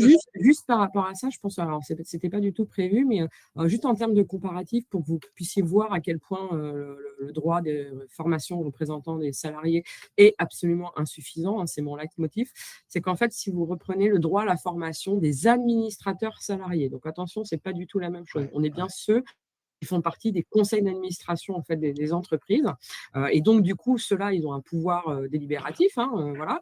Et ben eux ils ont droit à 40 heures de formation par an, voilà. Donc sur l'économie, sur plein de choses. Donc voilà, si vous et là c'est intéressant à questionner. C'est vous CSE ou syndicat, mais en tout cas vous CSE, vous avez le droit qu'à 5 jours de formation économique, pas forcément prévu d'ailleurs dans les textes en termes de contenu. Mais bon, de toute manière, vous êtes consultatif et c'est étonnant pour les administrateurs salariés. Enfin, alors étonnant ou pas, mais pour les administrateurs salariés, 40 heures de formation par an. Et en même temps, il semble effectivement, vu qu'ils ont un poids et un vote à donner, qu'ils soient effectivement mieux formés. Mais parce que vous seriez consultatif, il ne faudrait pas que vous soyez tout aussi formé en termes de compréhension, d'économie, de lecture des comptes. Voilà, c'est un questionnement. Hein, voilà. Ah, clair. C'est pour montrer aussi un décalage en fait, des droits à la formation parfois. Voilà. C'est clairement une bonne illustration du truc, ça c'est clair. Ouais, Bon. ouais. Rodolphe, pour répondre par exemple à ta question précédente là, sur les plans de compétences, tu vois, j'ai sous les yeux là, l'accord relatif à la gestion des emplois et des parcours professionnels du groupe BPCE. Donc, c'est la Banque Populaire, c'est la Caisse d'épargne, c'est Natixis, c'est le deuxième groupe bancaire de France. Et ils ont tout un développement sur l'intelligence artificielle avec une phrase qui dit la chose suivante: les représentants du personnel auront bien évidemment accès à toutes les formations dédiées à l'intelligence artificielle ouvertes dans le cadre du campus tech et digital. Mais c'est inégal, en fait. Je veux dire, malheureusement, les droits des salariés mandatés ou élus sont inégaux suivant les entreprises, à la fois dans les droits qu'ils ont et à la fois dans la mise en œuvre de ces droits. En fonction des tailles des boîtes, c'est ce que tu veux dire, en fonction des pas tailles. Toujours. Je crois que c'est pas toujours par rapport à la taille d'une boîte, même si c'est sûr que dans les entreprises où il y a un gros pouvoir de négociation, les avantages sont plus forts. Hein. On a cité des exemples tout à l'heure. Dans l'énergie, dans la banque, dans l'assurance, c'est sûr qu'il y a un poids de négociation pour notre collège. Hein, parce que, je répète, moi, je suis représentante de l'encadrement. Donc, je ne connais pas très bien les autres problématiques dans d'autres secteurs. C'est sûr que là, il y a des accords qui sont très porteurs. Dans la métallurgie, on a des accords de branche très porteurs aussi. Après, il y a des secteurs entiers qui sont, de par leur accord de branche, donc de par leur accord d'entreprise, moins 10 ans. Mais il y a quand même des patrons, parfois de PME, qui sont, même dans leurs décisions unilatérales, plutôt bienveillants Et puis après, il y a une conviction à mettre aussi dans le travail syndical. Moi, je me rappelle avoir fait une section dans une librairie de province très importante à la demande de la direction. Ça étonnera personne, on est la CFE-CGC. Mais derrière, les gens qui se sont inscrits en tant qu'adhérents et qui ont fait la section, ils ont fait des formations et ils ont eu un niveau de négociation qui était excellent. Donc, c'est difficile pour moi de globaliser. Ouais, OK, ouais, non, c'est avant tout une posture, enfin une posture, non, pas une posture, une attitude. Heu, Entendu. Denis, Julien, par rapport à ce que vous avez entendu, vous avez des rebonds ou ce que vous avez lu?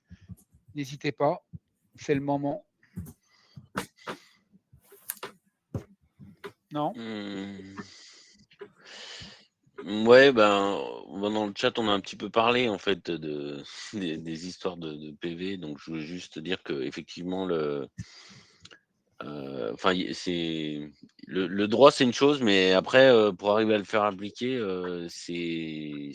voilà, il y a toute une démarche de négociation qui implique que déjà il y a un accord dans le CSE sur ce qu'on veut obtenir. Ce qui est pas toujours évident, voilà. Des Mmh. fois, on dit: «Ben, voilà, il y a telle chose, on y a droit» et cetera et les gens sont si ils en voient pas l'importance, ils voudront pas forcément y consacrer de l'énergie ou rentrer un petit peu dans un conflit, sur ces points-là s'ils en voient pas l'importance. OK. Voilà, donc c'est, sur le sujet du PV qui est censé retracer tout ce qui se passe, c'est, c'est vrai, c'est c'est le droit. Mais après, voilà, il y a la manière dont ça se passe et quand il y a des manières enfin des usages, c'est pour les changer, c'est un petit peu compliqué. Voilà. OK. Mais on y arrive, hein.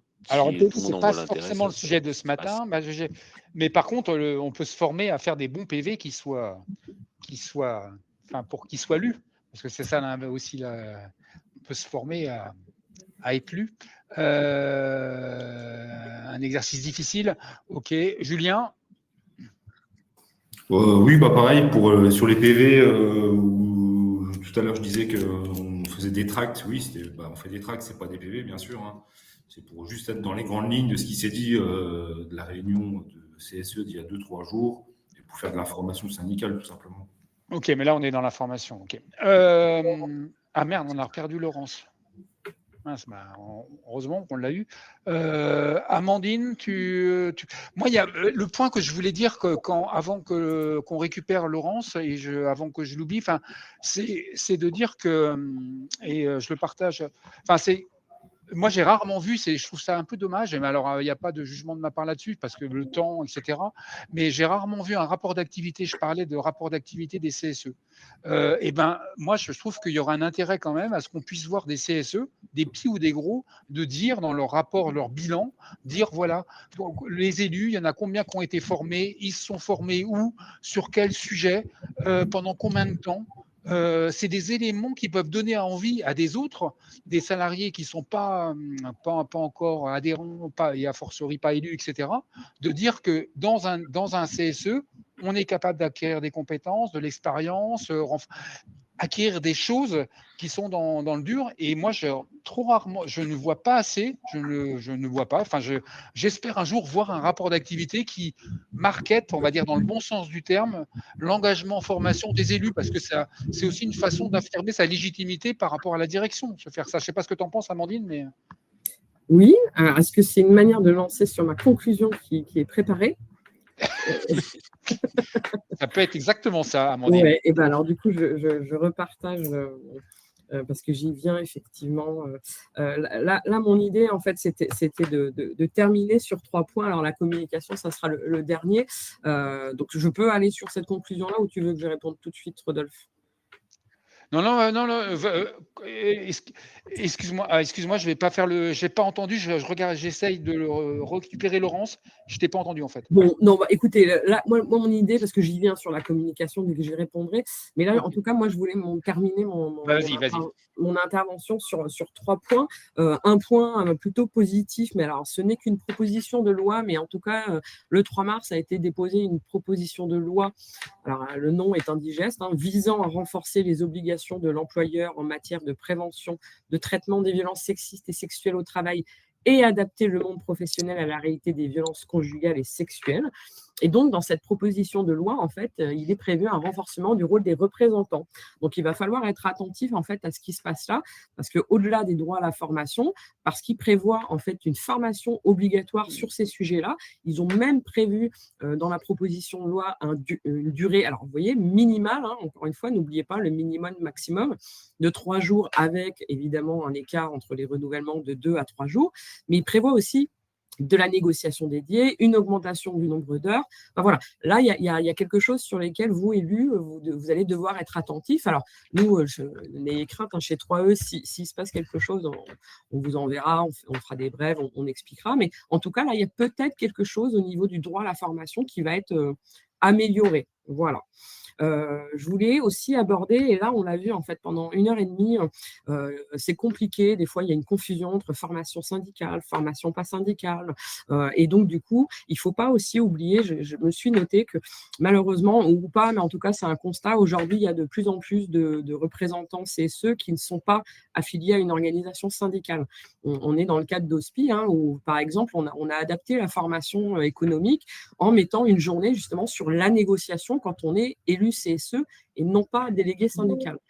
Et donc, parler, évidemment, il faut se syndiquer là où vous voulez, parce que c'est beaucoup de ressources, mais il faut vraiment prendre en compte le fait que des élus sont de plus en plus non syndiqués. Et justement, pour ces élus qui font partie d'une OS, il faut vraiment envisager, Julien, il a bien dit, il a fait une formation économique chez 3E et il a fait une formation santé-sécurité à la CGT. Et parfois, ces formations-là sont vues en opposition, alors qu'en fait, elles sont clairement complémentaires. En fait, c'est vraiment quelque chose qu'il faut prendre en compte, d'où l'intérêt aussi d'être attentif aux organismes de formation que vous choisissez, parce que voilà, nous par exemple chez 3E, on porte les engagements et des valeurs qui sont similaires au combat syndical, mais ce n'est pas forcément le cas d'autres organismes de formation. Et donc, les élus non affiliés à une organisation syndicale doivent être plus attentifs. Alors, je ne suis pas en train de dire que les formations qui sont proposées et payées par les employeurs sont forcément pro-patronales, mais il est certain qu'un organisme de formation qui ne travaille que pour les élus du CSE et représentants syndicaux vont les accompagner, en tout cas autrement. Donc voilà, donc l'enjeu de la formation, s'il est important pour tout le monde, il est encore plus important selon moi pour des élus sans étiquette qui malheureusement, même s'ils sont tout à fait capables d'aller chercher des informations, c'est pas le sujet, ne disposent pas des ressources des organisations syndicales en termes d'accompagnement, de formation, de documents. Voilà. Et là, c'est là que j'arrive justement sur la communication des formations. De nombreux salariés et même vous, parfois élus, pour les missions et les fonctionnements du CSE, voire du syndicat, c'est quand même assez obscur, hein. Moi, je le vois tous les jours en formation, il y a des amalgames entre le CSE, les syndicats, on comprend pas, on comprend la différence, mais on ne sait pas forcément l'expliquer. Aussi, ça on l'a dit et je l'ai écrit dans le chat, je me suis permise, quand vous êtes en réunion, en formation ou en délégation, vous n'êtes pas absent en fait. Mais vous avez tous le droit, forcément peut-être ben t'es jamais là. T'es jamais là parce que tu es en réunion, t'es jamais là parce que tu es en délégation, et aussi t'es jamais là quand tu es en formation. Et là, c'est là que je fais le lien, j'insiste, vous n'êtes pas absent en fait quand vous êtes représentant du personnel en fonction, vous êtes bien présent. Et parfois, malheureusement, des managers ou des directions insistent en disant « oui, mais lui, il n'est jamais là à cause de ses fonctions ». Ben oui, mais en fait, si, il est là, mais sur d'autres fonctions. Et donc, c'est important, c'est ce que disait Rodolphe, il faut rendre visible votre travail. Et la formation est quelque chose à rendre visible. Et moi, des fois, je dis en formation, mais prenez-vous en photo, affichez-les, mettez dans le compte-rendu, je ne sais pas, mais montrez aux salariés ce que vous faites. Tout ça, c'est du travail invisible, comme les recherches ou les réunions de préparation. Et les salariés qui vous ont élus, comptent sur vous. En fait, ils doivent voir. Alors, ce n'est pas du rendu compte, et presque si en même temps, vous devez rendre compte aux salariés, et c'est surtout de mettre en avant le travail incroyable qui est fait, mais qui n'est surtout pas visible. Et la formation en fait partie. De mettre un message d'absence « Je suis en formation CSE », si ce n'est que sur sa boîte mail, bah, c'est pas, parce que sinon la personne, elle croit que vous êtes en congé ou je sais pas quoi. Voilà, et la formation est un vrai sujet. Et donc voilà, moi, mon idée, c'est de dire vraiment qu'il faut communiquer là-dessus. Et qu'est-ce que j'ai mis en conclusion? Je l'ai probablement dit. Oui, et c'est ce que disait Julien ou Denis, je ne sais plus, mais la formation, c'est pas juste aussi un temps où, on apprend, on apprend, on apprend. Mmh. C'est surtout un temps aussi où on se pose et on réfléchit à ce qu'on fait et comment on le fait. Je sais que nous, chez 3E, on est beaucoup, beaucoup là-dessus, sur vraiment, voilà, on s'arrête, on réfléchit, et c'est pas forcément on balance un contenu et puis voilà, au revoir.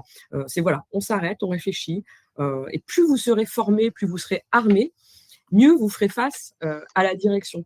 Et donc, s'il vous plaît, alors, je vais aller faire le lien avec les heures de délégation où souvent je lève la main en disant je demande à lever la main, qui prend ces heures de délégation?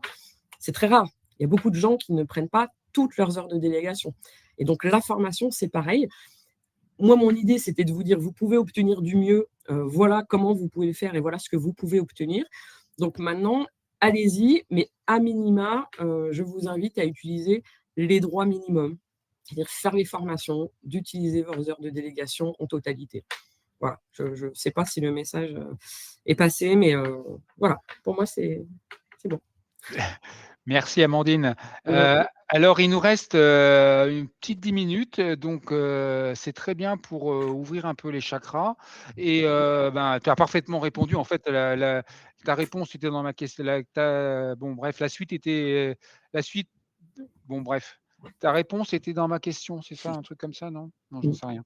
Bon, bref, Laurence en a parlé également du côté, ce que tu disais Amandine sur le fait que la formation, c'était pas simplement des apports, mais c'était, toi Laurence, tu as parlé de tourisme, mais également de respiration et c'est surtout ça, le côté respiration que ça peut être, hein et comment se poser et se travailler au mieux ensemble. Moi, il y avait un petit point quand même qui revenait, et Laurence, on en avait parlé quand on a cadré et ça vient un peu en ce que tu disais Amandine et ça serait intéressant peut-être d'avoir Julien et Denis là-dessus sur quand alors pas Denis parce qu'il y a pas de DS chez vous, mais dans une quand on est délégué syndical, en quoi, et ben, la formation de l'équipe syndicale, ça doit faire partie du mandat et la montée en compétences doit faire partir du mandat, ça doit faire partir d'un suivi. C'est pas je me forme comme ça et en quoi on responsabilise les porteurs de mandat sur le fait que la formation, c'est essentiel et ça se fait pas comme ça, ça demande une organisation, une stratégie, un suivi. Enfin, Laurence, là-dessus? Oui, oui, ben, il y aurait beaucoup de choses à dire, mais il faut pas oublier que quand on est syndiqué, c'est une charge de travail en plus. Donc, ça paraît pas être la priorité que de vérifier si toutes les personnes qui nous demandent des mandats ou qui ont des mandats suivent bien toutes les formations, etc. Je n'ai pas une vision totale, mais je sais qu'il y a certaines fédérations chez nous ou certains syndicats qui sont très organisés par rapport à ça, avec même des parcours. Et on est arrivé, nous, à faire un parcours, par exemple, pour les DS au niveau de la formation de notre CFS, hein, notre centre de formation syndicale CFE-CGC. Et je pense que c'est une bonne chose parce qu'il faut professionnaliser. Enfin, c'est un discours que je tiens, mais c'est pas vraiment ce que je veux dire. Mais il faut que le parcours syndical, ça augmente les compétences du parcours pro. Et ça doit permettre aussi d'être beaucoup plus crédible vis-à-vis de la direction. Et là, c'est pareil, on va comme ça a été dit par Amandine, de salariés mandatés qui font confiance à la direction et qui pensent qu'avec les compétences qu'ils ont, surtout dans notre collège d'encadrants, ça suffit, à des salariés qui sont toujours à l'affût d'une formation supplémentaire. Et j'en connais une qui fait des MOOC, vous savez, les fameuses formations en ligne des universités qui sont gratuites, continuellement. Elle a même passé récemment un Master 2. Donc, c'est très inégal. Ce qui est certain, c'est que si on ne sait pas, d'abord, il faut savoir. Ensuite, il faut avoir le courage d'y demander ses droits. Et ensuite, pour demander ses droits, il faut quand même avoir un petit moyen de pression. Et le droit français est un excellent moyen de pression. C'est un droit qui est très complet, en fait, pour les salariés. Mais encore faut-il savoir comment manier cette arme. Et pour ça, il y a, je pense que tous ceux qui sont là ont eu des expériences d'affrontement avec les organisations patronales. Il faut savoir quel est je vais employer un mot très fort, hein, mais quel est le moyen de pression qu'on peut avoir. Voilà. Et le droit est un moyen de pression très, très fort. Donc, c'est pour moi, savoir, connaître, c'est la liberté. Je dis souvent que ce que le syndicat peut apporter aux jeunes, c'est la capacité à apprendre à dire non. Parce que c'est apprendre à dire non, c'est souvent la liberté pour le futur de sa vie. Voilà, donc ça, je ne voudrais pas conclure sur quelque chose de trop philosophique, mais je pense que le syndicalisme peut apporter beaucoup, beaucoup, beaucoup aux salariés qui le pratiquent sérieusement. Ok, apprendre à dire non et comme le disait Denis aussi, pas forcément demander pour avoir aussi. Oui, on peut, là, on l'a dit tout à l'heure, hein, quand même 18 jours par an. Je suis d'accord avec Amandine. Hein, la loi permet de les extraire et de ne les pas de les enlever de ces 18 jours. Mais quand même 18 jours par an sur un mandat de 4 ans pour se former, c'est pas rien. Hein. Vas-y, Amandine. Ouais. Oui, alors je me permets de relever une petite contradiction, alors pas dans ce que vous dites, hein, Laurence, mais dans ce qui existe en termes de droit, en fait. Hein. Je vous l'ai dit, là, vous parlez des congés formation syndicaux, hein, des 12 ou 18 jours, pas des congés formation des élus. Faut savoir, je vous l'ai dit dans le petit diapo au début, le congé formation syndicale, les 12 ou 18 jours, en fait, sont animés par les organisations syndicales et par les IRT, notamment les instituts. Mais ce droit, il est aussi ouvert à des salariés qui sont non syndiqués. Donc, comment ça se passe? Si un élu non syndiqué souhaite faire et bénéficier de 12 ou 18 jours, il va forcément toquer à un organisme d'une organisation syndicale ou aller toquer dans les IRT qui sont gouvernés par les organisations syndicales. Est-ce qu'il aura réellement le droit d'accéder à ces formations s'il n'est pas syndiqué? Bon, prochain. D'où peut-être l'intérêt de se syndiquer. Oui, et moi, je vous dis juste la cohérence. Moi, c'est un argument que j'utilise. Par exemple, je connais des syndicats, peu importe lesquels, mais qui ouvrent leur formation pour moitié à des non-syndiqués. Voilà, c'est tout l'enjeu en fait des postures, mais au niveau de la formation.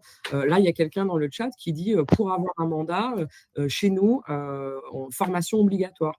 Voilà, en fait, la formation doit être pensée certes en termes de droit, voilà, ou déjà, ça serait bien que les gens connaissent, comme vous disiez, Laurence, connaissent et ensuite utilisent le droit à la formation. Et après, il y a vraiment tout l'enjeu de la compréhension des organisations syndicales, des organismes privés aussi qui interviennent. Voilà. Et je le redis, malheureusement, de plus en plus de représentants, les chiffres de la DARES le disent, ne sont pas des représentants liés à des organisations syndicales. Donc, la question est peut-être effectivement comment on fait pour qu'ils se syndiquent. Hein. Ça, c'est un sujet, c'est pas le mien ou celui de 3E aujourd'hui. Mais en tout cas, voilà, c'est un fait, il faut les prendre en compte. Mais voilà, par contre, au niveau du droit à la formation, il y a vraiment aussi cette incohérence sur le droit et comment réellement on peut en bénéficier. Je vous l'ai dit, hein, les privés d'emploi y ont accès. Hein. Moi, je les ai utilisés, mes 18 jours de formation, quand j'étais demandeur d'emploi. Pôle emploi n'a pas de case pour cocher où, dans quelle situation on est à ce moment-là. Et comme vous le disiez, on peut terminer sur la valorisation des compétences. Hein. Il faut savoir qu'on est encore loin du fait de la possibilité de mettre dans un CV qu'on a fait 3 formations santé-sécurité ou des formations à la négociation dans le cadre du militant et de la délégation syndicale, alors que dans la réalité, la loi Pénicaud pour la liberté de choisir, elle a demandé à ce que les CEP, donc vous savez, les conseillers en évolution professionnelle qui demain accompagnent les personnes dans le cadre de la réorientation, aillent sur ce terrain-là. Sauf que dans la réalité, quand on va à un entretien, j'étais moi conseillère en évolution professionnelle, on va très rarement sur ce terrain-là. Et donc il y a aussi quelque chose à faire. Et l'entretien de fin de mandat, c'est aussi un espace où on pourrait lister, parce que ce n'est pas fait, on pourrait lister toutes les compétences que des élus ont acquis. Et vous parliez tout à l'heure, je terminerai là-dessus, sur les blocs de compétences qui aujourd'hui sont prévus. Hein, on ne s'élève pas, qui peut mettre en avant la valorisation des parcours militants, ça s'appelle comme ça. Sauf qu'aujourd'hui, on peut prétendre à des diplômes en lien avec tout ce qui est ressources humaines.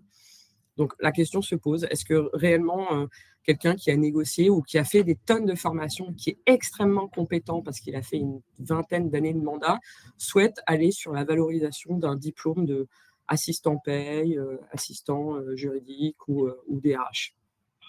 Bonne nouvelle, il sera supprimé celui-ci. D'accord. Ok. Julien, Denis? Moi, Denis, peut-être?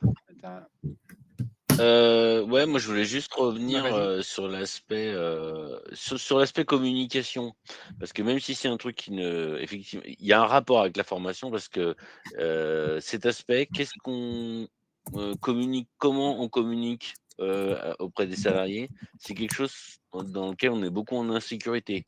On ne sait pas ce qu'on a le droit de dire. Enfin, on a toujours peur de dire des choses et que l'employeur nous dise vous n'avez pas à faire ça, vous avez dit des choses que vous auriez pas dû dire, ça c'était confidentiel, etc. Et la formation est très importante de ce point de vue-là, parce qu'elle permet justement de nous dire non, non, attendez, vous avez des droits de communiquer. Notamment, récemment, je l'ai vu avec Amandine, on a parlé de notre règlement intérieur et on a posé des choses pour dire on a le droit de communiquer. Et c'est dans ce cadre justement qu'on peut communiquer avec les autres salariés qui nous voient partir en formation. C'est vrai qu'une semaine, c'est long. Nous, on a fait la formation en plus à côté. Donc, en plus, ils nous voyaient. Ils voyaient qu'on était là sans, voilà, sans être au travail. On était en formation. Donc, effectivement, c'est quelque chose qui nous permet de communiquer avec les salariés sur l'aspect formation, quoi. Les deux choses sont liées, en fait. On est timide par rapport à la communication quand on n'est pas formé parce qu'on a peur de faire des choses qu'on pourrait nous reprocher, de dire des choses qu'on n'aurait pas dû. Alors qu'en fait, on a des droits et que voilà. Mais il faut oser le faire aussi. Et pour ça, la formation, c'est un point intéressant, quoi. Parce qu'on a des exemples sur ce qui se passe dans d'autres boîtes, sur ce qui a été fait, etc. Et d'un autre côté, parce que je le sais, parce que dans l'actualité, on a vu des personnes être condamnées parce que notamment, ils avaient essayé de joindre d'autres salariés. Dans nos contextes, dans l'informatique, on est très isolé sur plein de sites. Et il y a des gens qui ont été condamnés parce qu'ils ont employé la boîte professionnelle pour joindre d'autres salariés. Donc, dans ces contextes, on est un peu mis sous pression et avoir de l'information là-dessus, c'est très important. Enfin, vous avez aussi il y a là-dessus, il y a un droit à agir aussi que vous pouvez avancer Mmh. sur le fait. Pourquoi? Parce que quand la direction donne aucun moyen aux organisations syndicales pour se mettre en contact avec les itinérants ou des nomades, des salariés nomades, les syndicats, tous les moyens sont bons pour pouvoir rentrer en contact avec eux. Point, quoi. Et on le voit aussi, quoi. Mmh. On le voit. Julien, je ne sais pas si tu es toujours avec nous. Oui, je suis là. Ouais, si tu veux, voilà, petit mot de conclusion et on va terminer gentiment. Oui, sur la formation, bon, ça a dérivé un peu sur la formation syndicale qui est aussi très importante. Mais le droit à la formation et notamment l'ouvrir à tout le monde, à tous les élus, à tous les intervenants au CSE, c'est quelque chose de très important, histoire que tout le monde soit au même niveau d'information et outillé pour faire face à la direction en CSE. Ok, nickel. Ok, et puis on retient que, en tout cas, tous les trois, Laurence, Denis et Julien, vous n'étiez pas allés, enfin pour vous, c'était, il y avait un certain sens aussi à se former ensemble, au-delà d'avoir des étiquettes syndicales différentes. Dans le cadre du SYNCE, ça, et Denis, enfin, ça fonctionnera mieux effectivement s'il y a plus de collectifs au niveau du CSE, au-delà des étiquettes et des divergences qui sont saines et nécessaires, mais en tout cas, au moins s'entendre sur l'intérêt de se former ensemble et quitte à se tirer la bourre ensuite, mais au moins on partage le même corpus. On a eu les mêmes apports et en fonction de ça, en fonction de nos sensibilités, etc., on va réagir différemment, mais c'est toujours intéressant de le partager. En tout cas, Amandine, c'est bon pour toi? Ok. Écoutez, merci à toi, Amandine, pour avoir porté le sujet avec cette présentation très fournie qui est en téléchargement et qui vous sera adressée par ailleurs.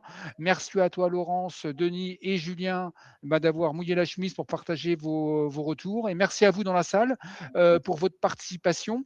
Et j'espère qu'on vous a apporté quelques billes pour pouvoir justement améliorer le cadre. Et je reviens sur le sondage qu'on avait lancé. Donc, 54%, vous avez obtenu du mieux sur la formation éco. Ça a un peu bougé. Et super sur la formation SSCT, vous êtes 86% à avoir vos droits respectés. Bon, il y en a 14% où c'est un peu plus compliqué a priori.